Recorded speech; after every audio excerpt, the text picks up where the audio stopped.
তাই শ্রীশ্রীমৎ ভক্তিচারু স্বামী গুরু মহারাজ 6:05 তিনি এই জগৎ থেকে ভবাদ্দায় ফিরে গেছিলেন। তা গুরু মহারাজের সঙ্গে প্রভুপাদের মিল আমি দেখছি। গুরু মহারাজ সন্ধ্যাবেলা গেছেন, প্রভুপাদও সন্ধ্যার একটু বাদে গেছেন।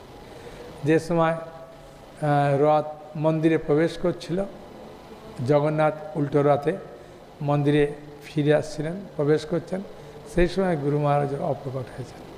এরা মহান মহান বৈষ্ণবরা যখন অপ্রকট হন, তার মধ্যে অনেক সুন্দর সুন্দর লীলা, সুন্দর সুন্দর স্মৃতি বিজড়িত থাকে, তার মধ্যে ভগবানের একটা প্ল্যান থাকে।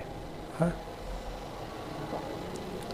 তাই তিনি কলকাতায় 151 নম্বর হ্যারিসন রোডে, হ্যাঁ, গৌরমন দে এবং মা শ্রীমতী